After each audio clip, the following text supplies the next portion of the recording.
Mayor, nakakaputi ba siya ng balat? The answer po, 2 months na ako nagtatake nitong Necotione at ito po yung honest review ko sa kanya. Alam ko guys, nag-promise ako sa inyo na after ko maubos ang isang bote, igagawin ko siya ng full review. Pasensya na, hindi ko po natupad yung aking promise because I really want to try the product pa more. I want to make sure sa review na ibibigay ko sa inyo. Kaya naman umabot tayo ng 2 months guys at nakaubos na nga ako ng 2 bote nito bago ko ibigay sa inyo full review ko.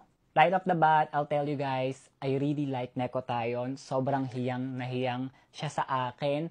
Yung pinakagusto kong effect sa akin na to, more than the whitening guys, is yung quality ng sleep. Napapaganda niya talaga. Lagi ko yan na-mention guys sa mga reviews ko about sa mga glutathione na talagang whenever I'm taking glutathione, ang ganda talaga ng tulog ko palagi. And also another thing na maganda dito sa Necotione is yung pag-poop ko guys, talagang regular na siya kasi madalas constipated ako. Napansin ko less na yung pag-trigger ng acid reflux ko when I started taking Necotione.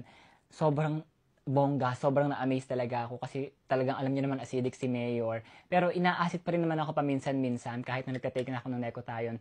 Napansin ko ina-acid ako kapag ka ako ay kumain ng pagkain na may suka or uminom ako ng soft drinks na napadami.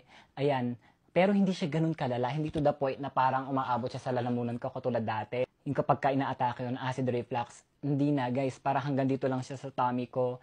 And then kapag uminom na ako ng Necotione, after few hours, nawawala na siya because this product contains curcumin guys na maganda po sa acid and sa gut health natin.